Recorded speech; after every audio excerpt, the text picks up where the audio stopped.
is on the move.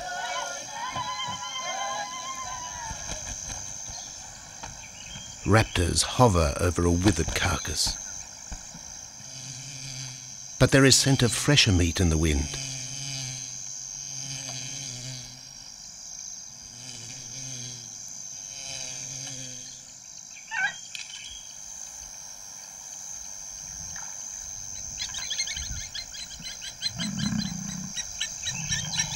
Pickings have been slim for Nabamba's pride since her fight with a startled warthog.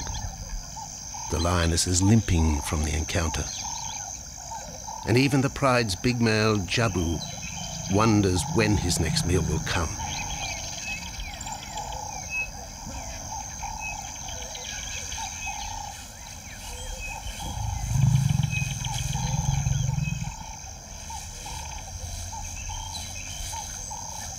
There's been no kill for 3 days, and Nabamba's cubs are hungry. Survival is tough across this tawny continent, and for the lions of Pinda Reserve, etched into the heart of Zululand, only those with speed and cunning will eat.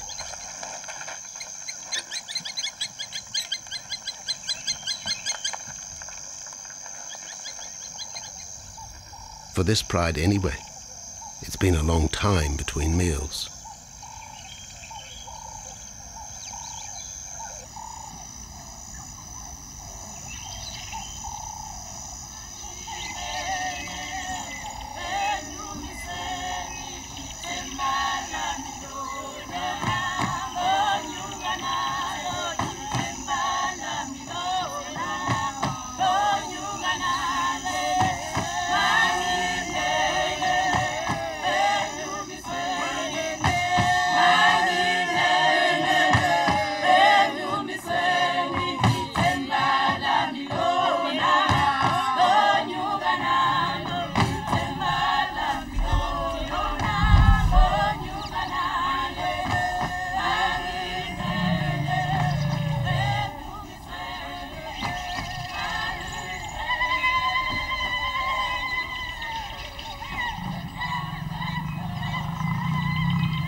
Jabu had waited too long for his lioness to feed him.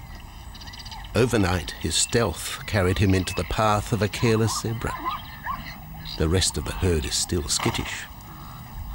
One animal had already lost his tail to a hungry pride, but for the dazed stallion, it was all over in seconds.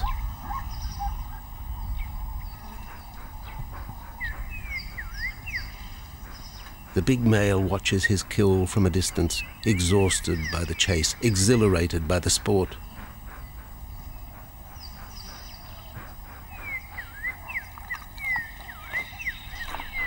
Jabu will feast later. Tired from the hunt, he needs to rest.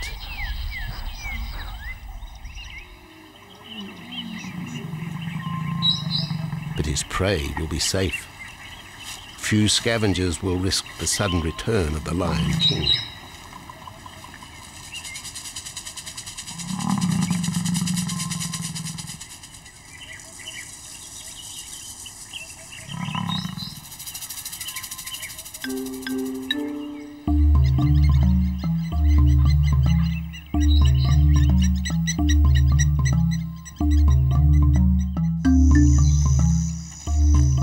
Zulu trackers follow the spoor of Nabamba's pride across Mziki Marsh.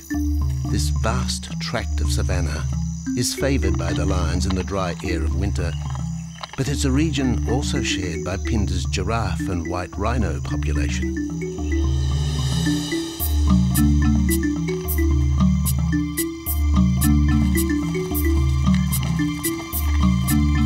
Through modern times, most of southern Africa's wildlife has been ravaged by hunting and habitat loss. Farmland, overgrazed and buffeted by domestic stock, has ripped the heart out of the original bush. The open, broad-leaved woodland, acacia bushveld, and wetland habitat had all but disappeared, taking with it the wildlife.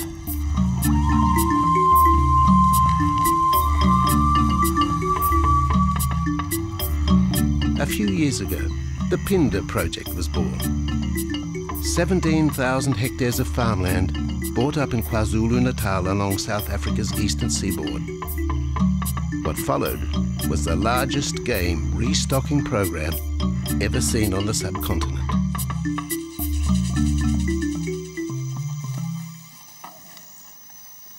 The land was overgrazed to a certain extent and wasn't in very good shape. They put all these farms together, put a perimeter fence around it, and then brought in a lot of game. And we brought in elephant, we brought in rhino. We started off with those sort of animals, and then started with cheetah, bringing in cheetah onto the reserve, mainly to get them used to the area before the lions came on, because the lion is a more superior predator as such and would dominate the cheetahs. We wanted to get them settled first before the lions came in.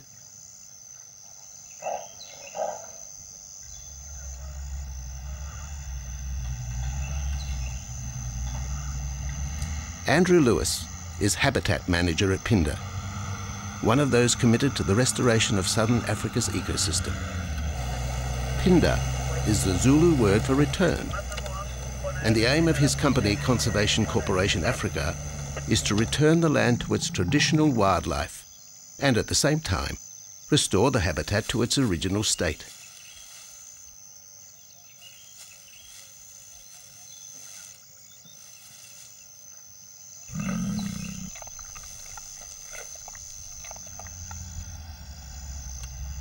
Pinda is cautiously open to top-level tourism, limited and luxurious. Dreams of extending the green frontier require funds, and the reserve's lion pride has already earned its keep.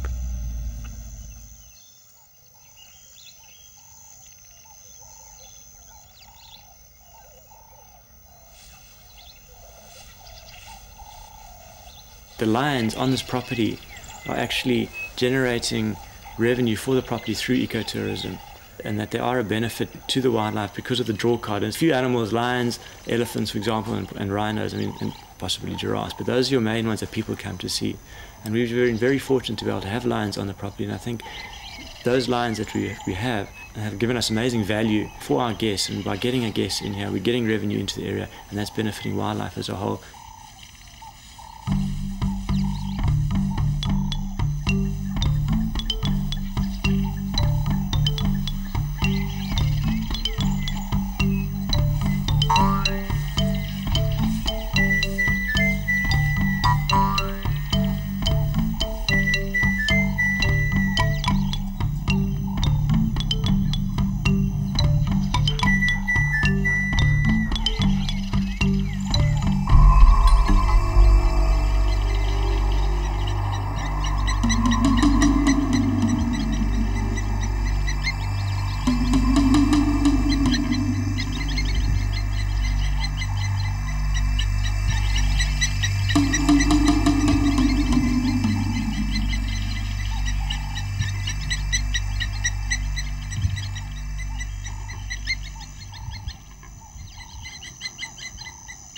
Jabu has returned to his kill.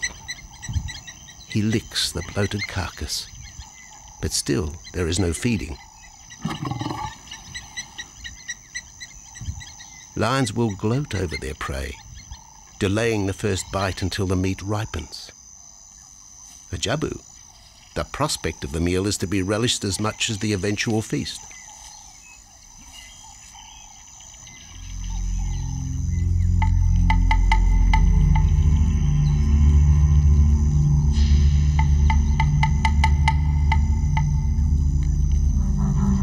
Meanwhile, Nabambo's pride is on the prowl.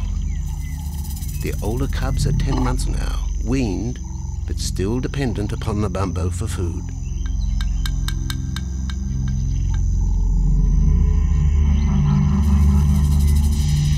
The cubs are learning to stalk, but they won't kill for another 6 months. Young male lions are usually ejected from the pride when they are about 2 years old. Fending for themselves, they form hunting groups with other isolated males. Nabambo's cubs aren't sure what to do with prey so close, but the lioness isn't far behind. Their time for hunting will come.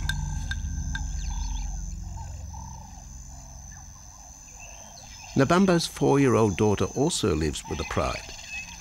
She is the mother of the group's youngest offspring, 7-week twins Umveli and Damana. The little cubs have been hidden since birth and now stay close within the protective circle.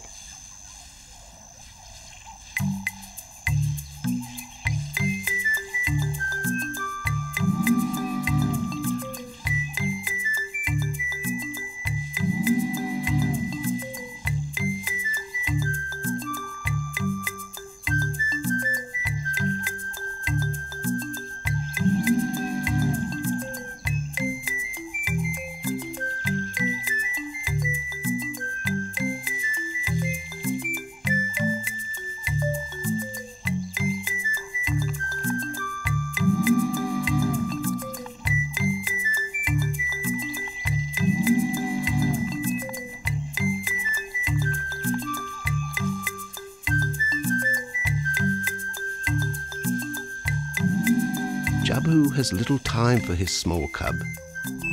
When he is older, Damana will hunt with his father, but for the moment, the big male has nothing to do with his young son. Dejected, the cub finds solace among his siblings.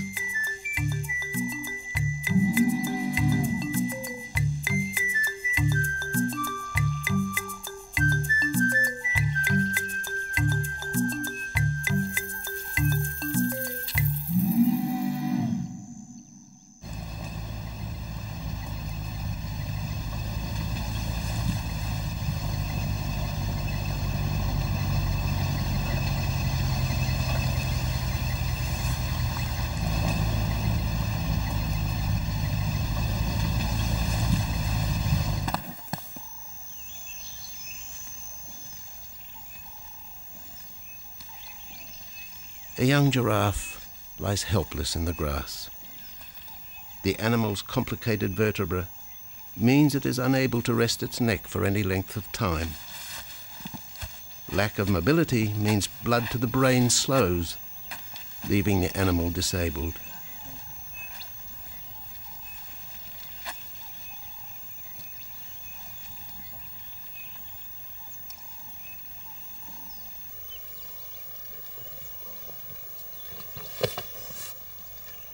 Efforts to lift the head fail, and rather than leave the giraffe vulnerable to predators, the young bull is shot by rangers.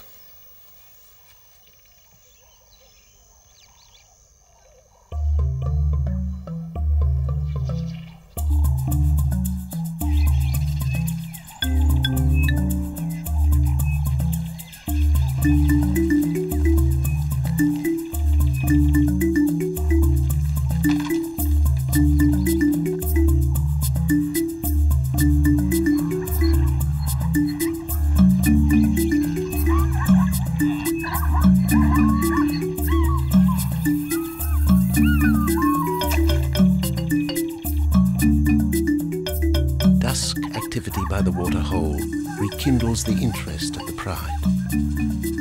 Nabambo is typical of most big cats. They conserve energy 20 hours a day, waking only to groom and hunt.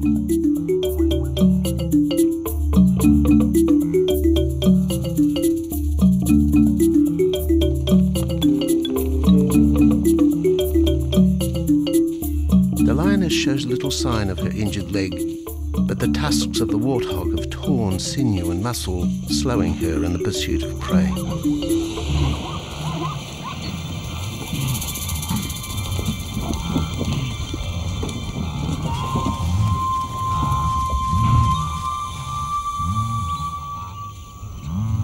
Once again, Nabambo in her pride will go hungry. But the big lioness senses another kill nearby. A young giraffe slain by humans will provide meat for her cubs. Leaving the pride, Nabambo follows the scent.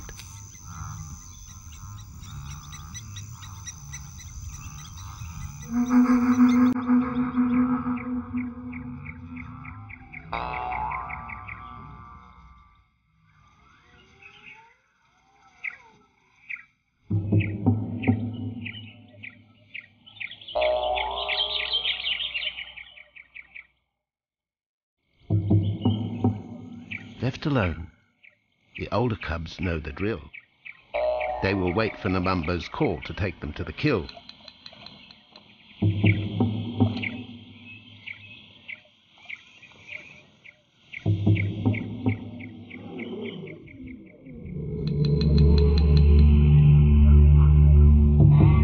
The day moves into shadow. The cubs are restless and a little afraid. Adult lions have few enemies, but cubs, even those 10 months old, are at the mercy of leopard and other predators.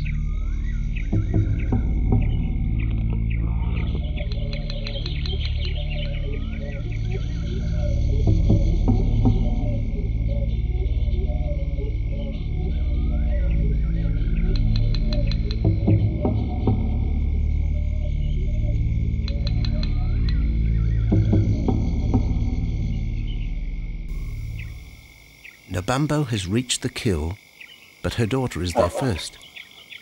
Even though females hunt together, rivalry for the prey is fierce.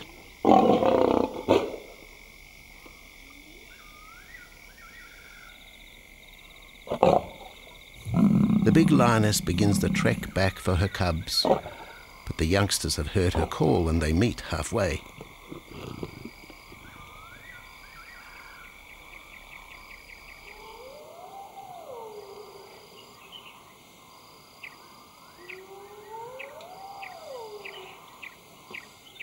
Nabambo settles herself in the long grass. The cubs are unfamiliar with her behavior.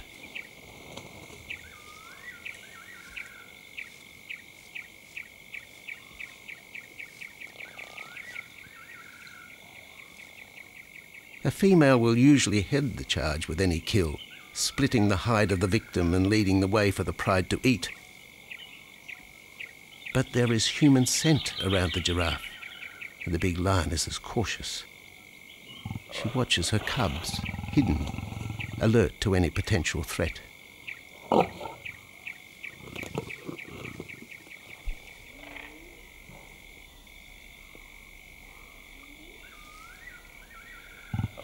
The cubs are curious, confused by this new smell.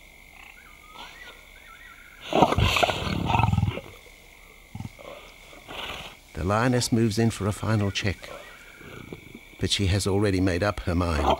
The carcass is tainted. There are foreign traces, a dangerous ambience. Instinct tells her this is not food fit for her cubs. Disappointed, Nabambo moves away, the scent of another night stalk already in the wind.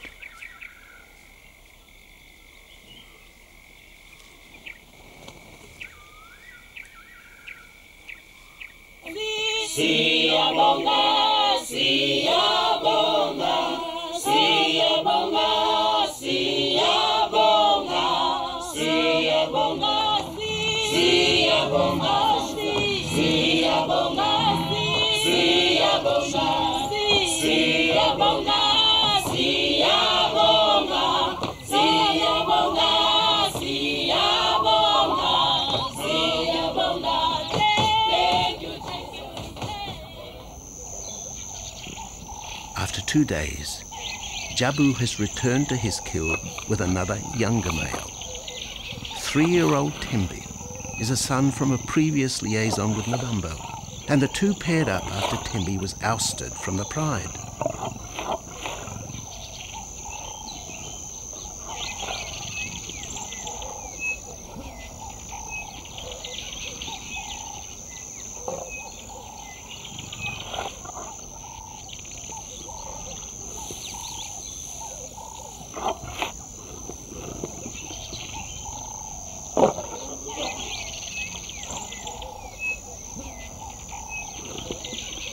Pride males are lazy and will gladly let the females track down prey.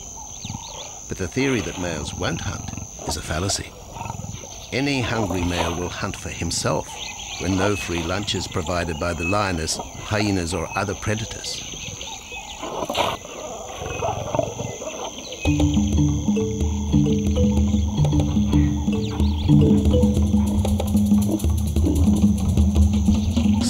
creatures scatter in the vicinity of the two lions. But there will be no hunting for a while.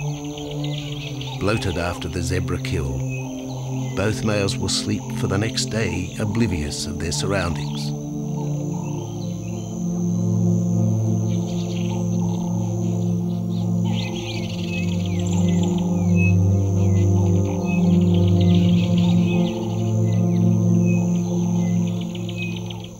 Lions hunting in pairs or groups have a success rate of around 30% in daylight, but studies show single hunters are more successful at night.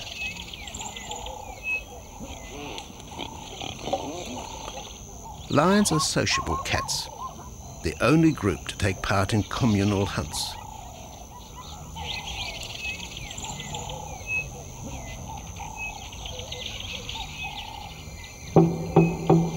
Ambush is an important part of the lion's strategy. Often one pride female will round up the prey from the front, driving it towards a second lioness.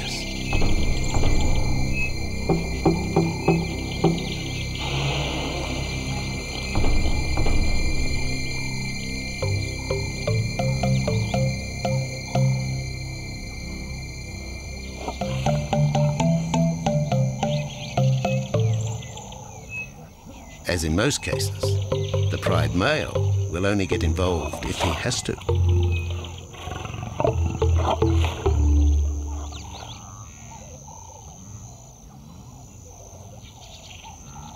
Accidents involving humans are rare in southern Africa's game reserves. Our primal fear of being eaten has been well documented, but in fact, lions seldom attack if they're not provoked. At Phinda, great care is taken to limit the number of people viewing game. Emphasis is placed on causing the animal as little stress as possible.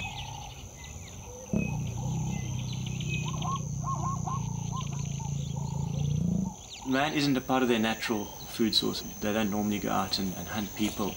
I think your lions are opportunists though, and I certainly think that if your lion is very hungry, under stress, I don't think they'll necessarily go out to hunt you down, but if you interfere with them, they'll certainly kill you. And there's a good chance they might eat you at the same time.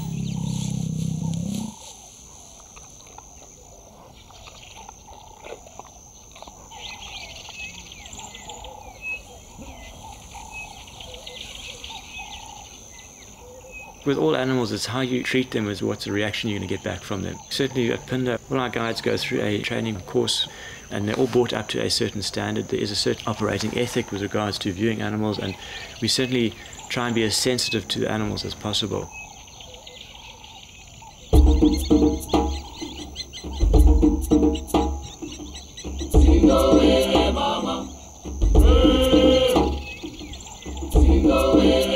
Cradled within the arms of the Ubomba Mountains and the Indian Ocean, Phinda covers one of the most diverse regions of Africa. Here are found 7 different ecosystems, from palm savanna and bush veld to rare sand forest and dense thorn bush, all restored from the pastoral belt which had swept down the east coast.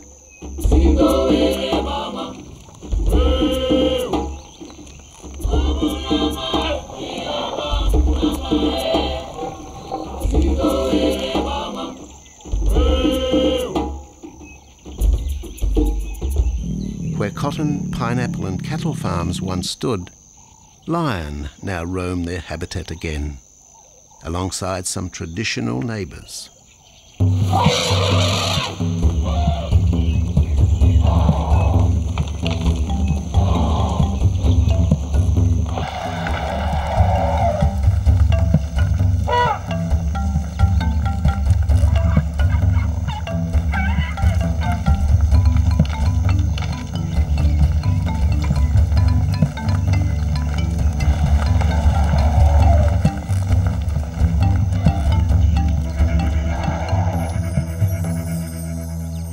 Phinda sees its responsibility to the region extending beyond restoration of habitat and wildlife.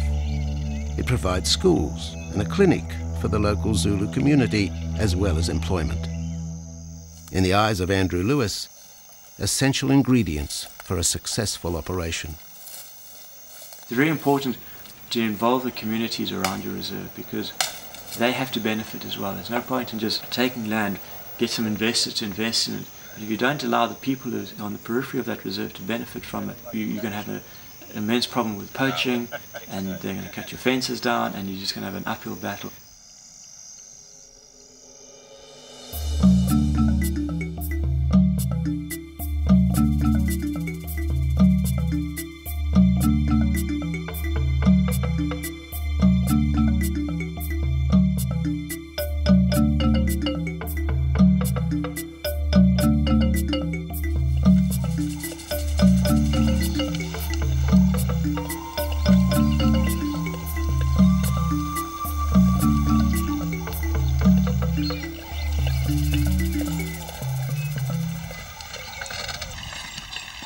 In 1992, the Phinda lions were among the first of the big 5 animals to be relocated to the reserve.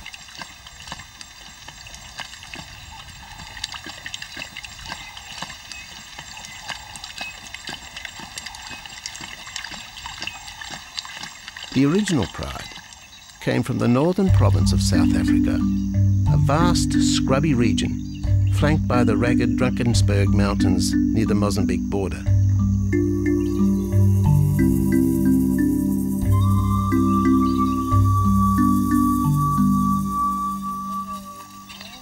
Peter Rogers helped round up Phinda's first pride, handling the lion's capture and subsequent move south. Today, he's head vet at the Hoedspruit Research and Breeding Centre for Endangered Species, overseeing its cheetah breeding program.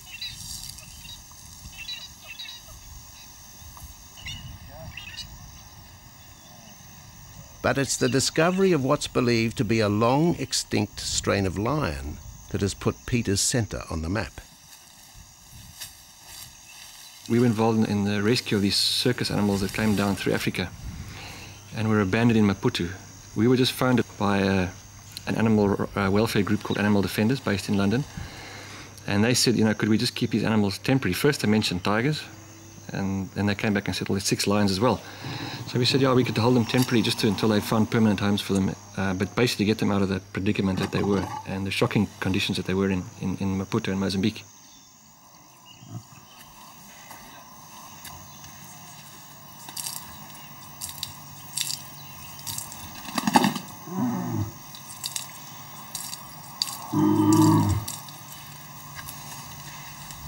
When the lions arrived at the breeding centre, their size, pale colouring, and the male's thick black belly mane put them into the category of the Cape or Barbary lion, not seen in the wild since the early 1920s.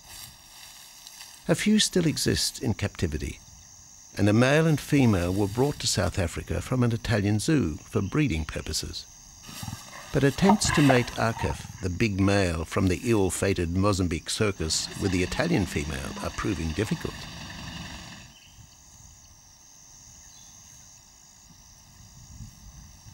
Arcaf is overprotective, even preventing the lioness from eating when the meat truck arrives.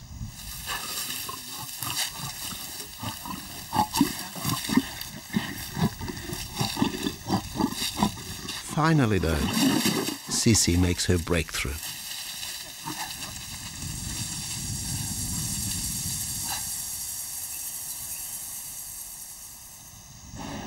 We'll see you up in the front there, Mark. You're going to go to that sort of middle central area. Where are you going to go? In the next enclosure, Arturo, the Italian Barbary male, is about to be sedated. His attention to his sister Sisi through the fence is hampering mating efforts, and Peter Rogers is keen to move the big male. He shoots the dart into Arturo's rump. Arturo has been sterilized, but while his breeding days are finished, he'll live out his days at the centre. His female companion, another Barbary from the Mozambique circus, is drawn away by the meat truck.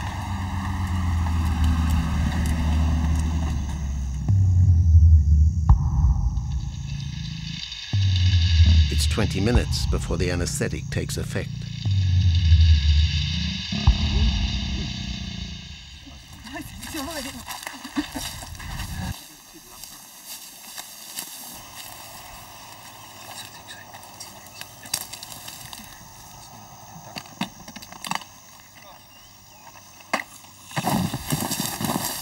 nice to be the supervisor.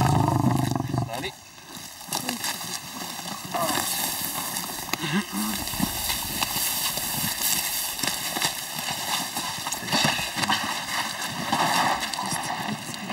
You need all your help at the bottom just to put him back into the cage, okay? One, two, three. Yeah.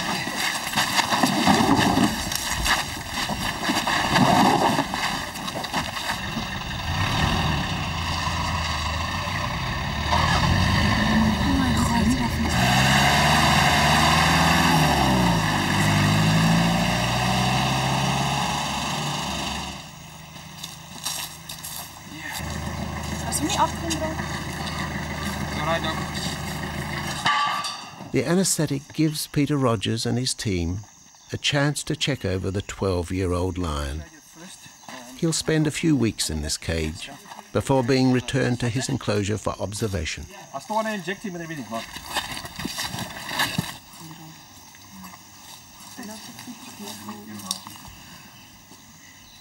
It's very exciting to be part of this project because they feel that there are perhaps not many Barberries, if any, that are really pure, that are left even in captivity. They feel that over time other animals from other genetic bases are brought in. So there's a big project afoot at Oxford University to do the genetics. So that's just getting off the ground now.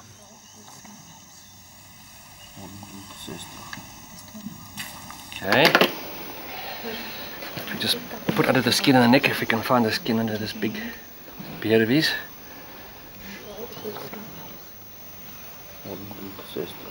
Normally lions wouldn't have this many ticks, but being from Italy, a European lion, it doesn't have that innate or inherent resistance to ticks. It does come with time.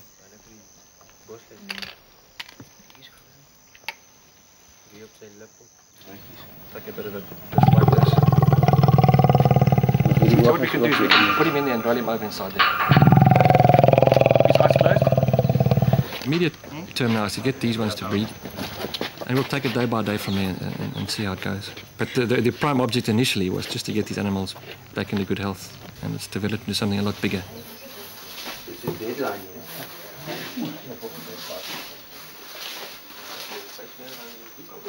Yeah.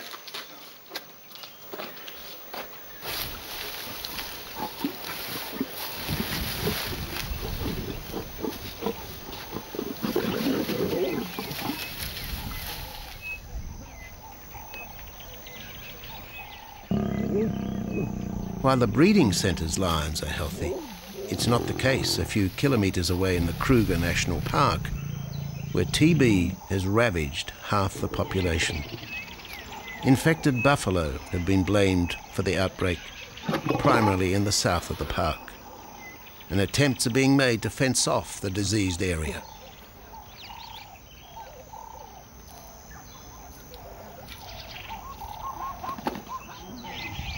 And the lions are preying on infected buffalo. Because it's an exotic disease and not an indigenous disease, the lions are totally naive and they've got no resistance to it. So it's a big problem. It's a very difficult decision to make as to what to do. It's a very topical and heated subject at the moment.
Back in Phinda, the night stalk has begun.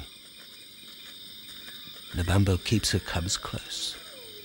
They're hungry, but tonight only impala can be tracked down, a morsel for the lioness. Food is scarce at this time of year, so the pride's territory covers a large area. Lions can only afford to be territorial where there is a reliable supply of game.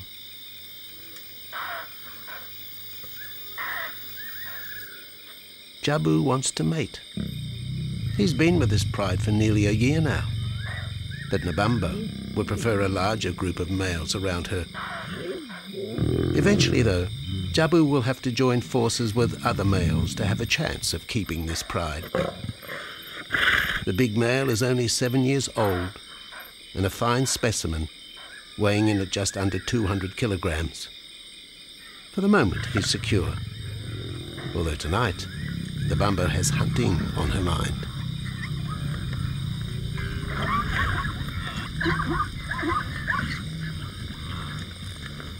The cubs follow in the lioness's wake. If there is a kill, she will feed first. Often, weak cubs lose out to a hungry mother. High juvenile mortality rates are the result of lean times.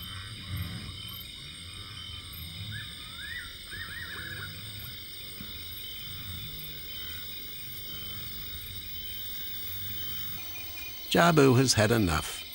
He's been walking for hours. Sleep is more important. And the zebra he ate 2 days ago will suffice for another night.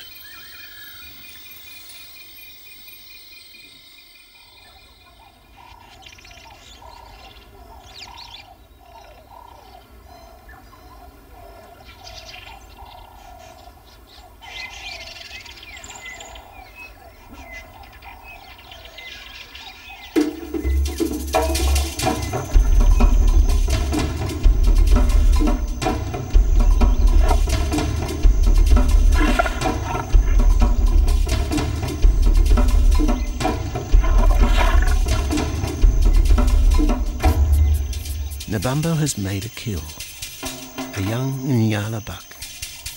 It's been 3 days since the pride has eaten, and this will provide meat for them all. But the lioness will eat first.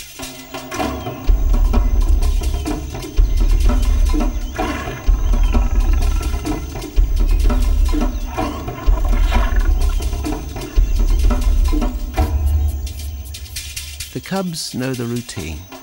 They will get their turn. But Nkosi is hungry. He creeps towards his mother. As the biggest of the cub,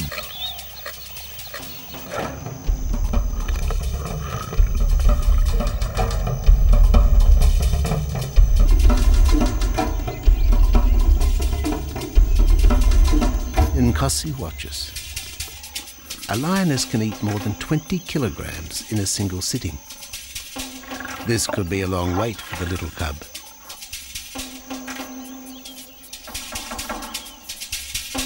Nkosi approaches the kill cautiously. Sometimes a lioness will turn on her cubs. But today, Nabambo is pleased with her efforts.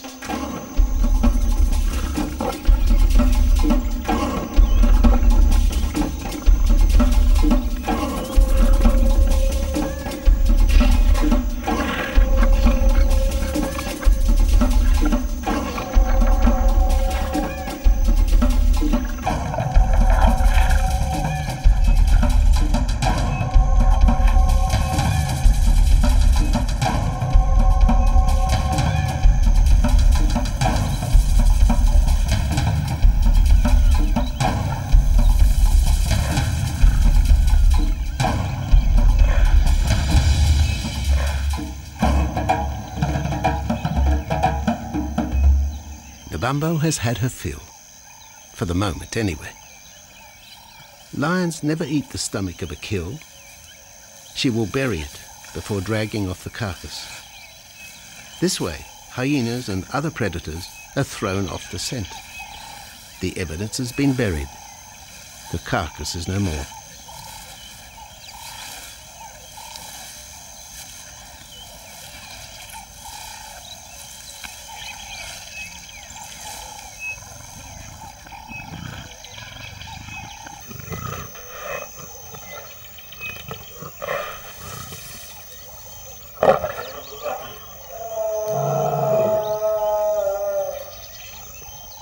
Nabambo's daughter hears the call. It is the second this morning. The first was the strangling cry of the Nyala as Nabambo broke the young buck's back. There was no struggle. The big lioness is a seasoned hunter.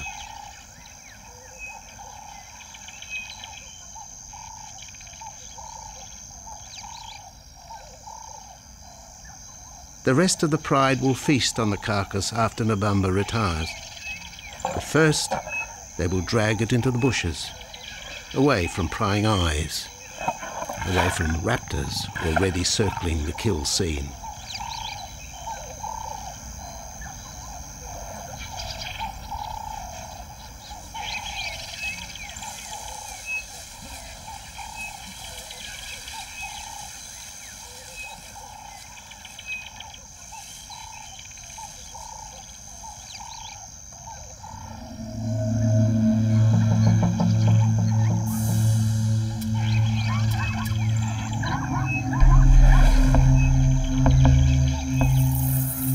Kill has created a nervous edge.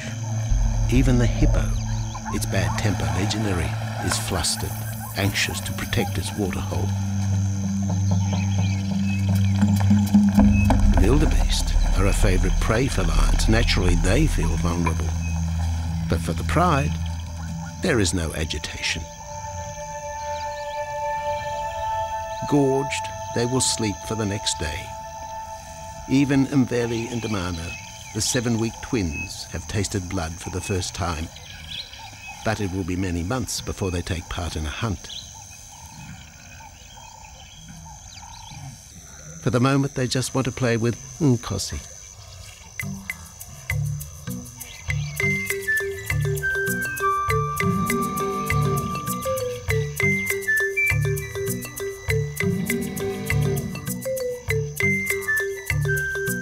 The older cub is beginning to take on the shaggy mane of the bigger males. Within 18 months, he will be hunting with them, competing for his own pride. In the meantime, though, he has to contend with his young siblings.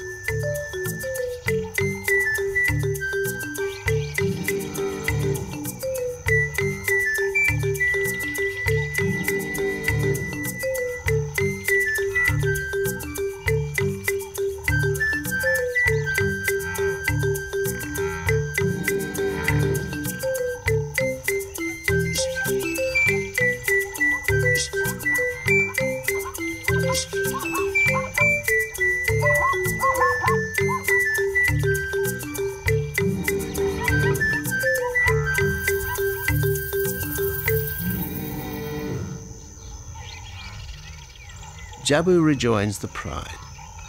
He has missed out on the kill, but he didn't share his zebra with the rest of the pride the previous day.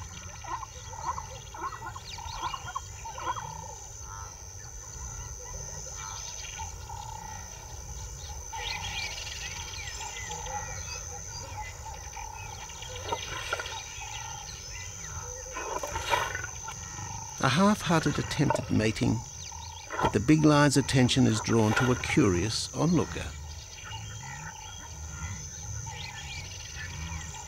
With the pride so close, the giraffe won't be sitting for long. Drinking and sitting is when they are at their most vulnerable.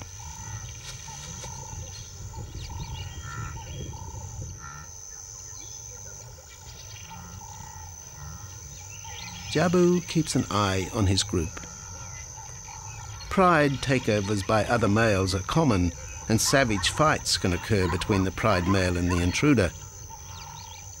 If a takeover is successful, the new male will usually kill all the suckling young of his former rival.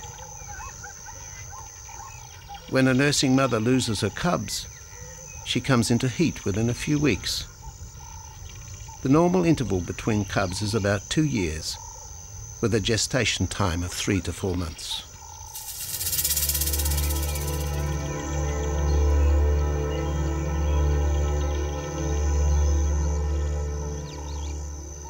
Jabu marks his territory, but it may soon be all in vain. A fresh infusion of lion genes is necessary to avoid the effects of long-term inbreeding.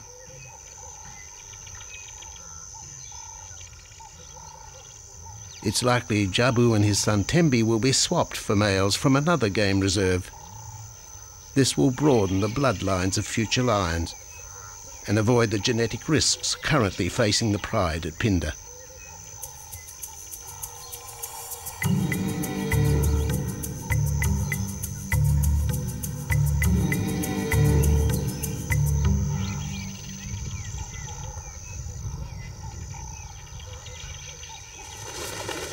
Vultures have found the dead buck, but there is little left of the carcass.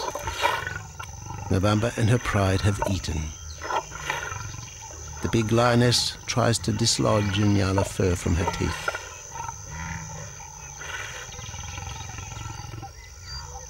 Tomorrow, the next day, there will be another kill. Nabamba's cubs will grow up strong.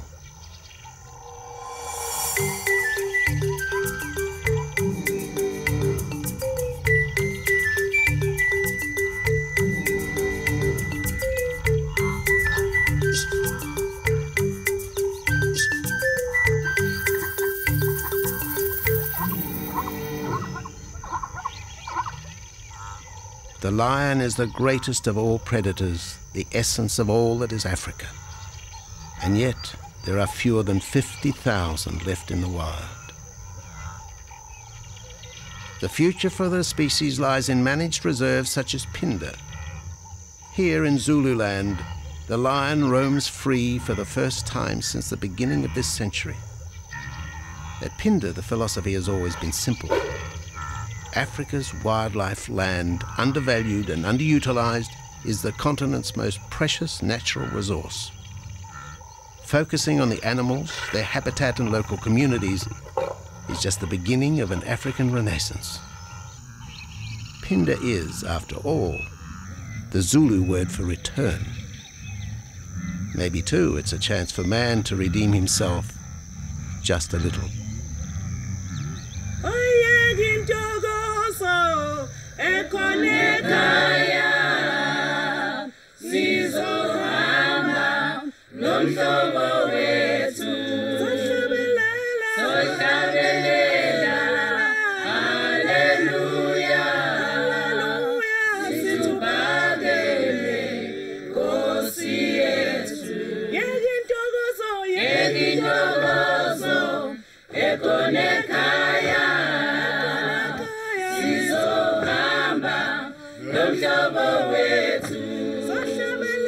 Sohlabelela